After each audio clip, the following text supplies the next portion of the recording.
11월 둘째 주 정례 브리핑 시작하겠습니다. 먼저 국회 주요 의사 일정입니다. 이미 아시겠지만 지난주에 이어서 2021년도 예산안 심사를 위한 예결위 및 상임위원회 일정이 진행 중에 있습니다.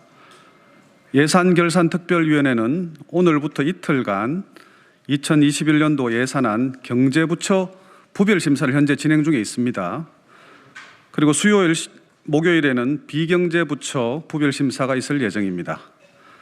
그리고 이번 주에는 법제사법위원회, 정무위, 교육위 등 대부분의 상임위원회도 예산 소위를 열어서 2021년도 예산안에 대한 본격적인 심사에 돌입할 예정입니다. 이 외에도 법안 심사를 위한 공청회도 다수 예정되어 있습니다. 오늘 오후 2시 과학기술정보방송통신위원회는 인앱 결제 관련 전기통신사업법 개정안에 대한 공청회를 개최할 예정입니다.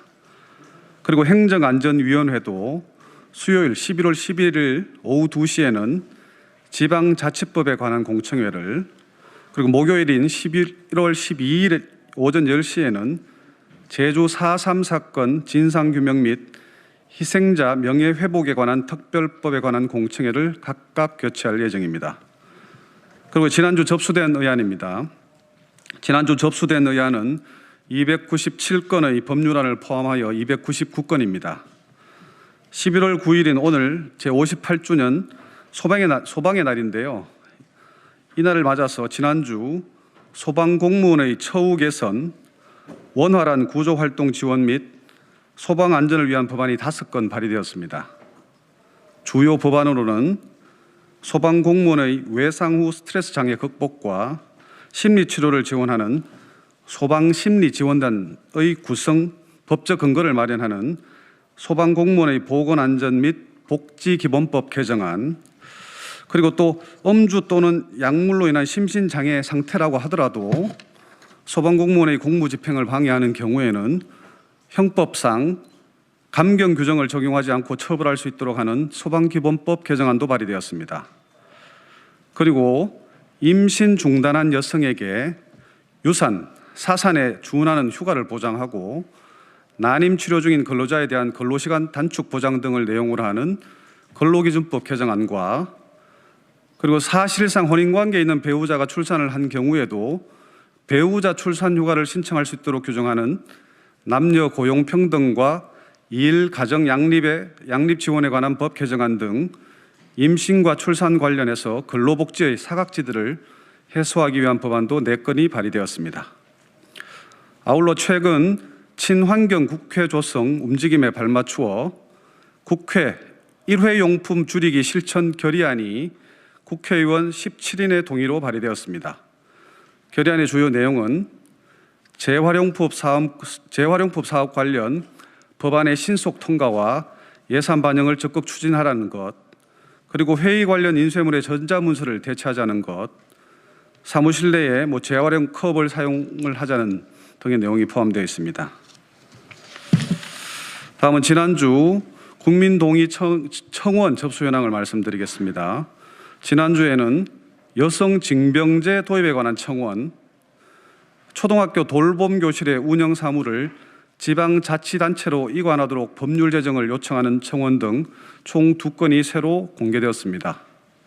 새로 공개된 청원을 포함하여 현재 진행 중인 청원은 교육 공무직원의 법적 신분을 명시하고 방과 후 학교, 돌봄교실의 법적 근거 마련을 위한 초중등 교육법 등 교육관련법 개정에 관한 청원 등 총 9건입니다. 그리고 이어서 국회 소속기관의 주요 일정 말씀드리겠습니다.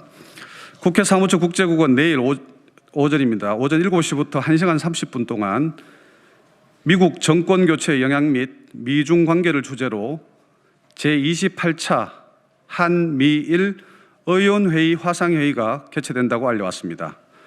더불어민주당 송영길, 김한정 의원, 국민의힘 박진, 조태용 의원이 참석할 예정입니다. 그리고 국회 사무처 관리국은 이번 달부터 친환경 차량 인프라 확충을 위해서 국회 경내에 전기차 충전소를 추가 설치한다고 합니다. 현재 설치된 충전소는 총 11개소인데요. 내년 2021년 4월까지 실외 전기차 충전소 8기, 실내 충전소 2기를 추가 설치할 예정이며 2024년까지 연차적으로 국회 주차 면소의 3%에 해당하는 51기의 전기차 충전소를 구축할 예정입니다. 그리고 국회 도서관은 오늘 팩트북 제82호 모바일 간편 결제를 발간합니다. 이번 팩트북은 페이 전국시대라 불린 만큼 빠르게 확산되고 있는 모바일 간편 결제에 대한 국내외 현황과 정책, 전문가 견해 등을 체계적으로 정리하였습니다. 그리고 내일은 미국과 프랑스의 배우자 출산 육아 관련 입법 예와 시사점을 살펴본 최신 외국 입법 정보 제145호가 발간될 예정입니다. 끝으로 국회 입법조사처는 목요일 11월 12일입니다. 국제 통계 동향과 분석을 발간하는데요. 이번 보고서는 청년 정치 대표성 국제 비교와 시사점 등이 포함되어 있습니다. 특히 이 중에서 청년 정치 대표성 국제 비교와 관련하여 각국 의회에서 30세 미만 청년층이 차지하는 비중은 2.2%에 불과하며 우리나라의 경우에도 청년 의원 비율이 2020년 현재 30세 미만 0.7%, 40세 미만 4.3%로 매우 낮아서 청년 정치의 대표성 확보를 위한 제도적 노력이 필요하다는 내용이 주목할 만합니다. 이상 브리핑 마칩니다. 감사합니다.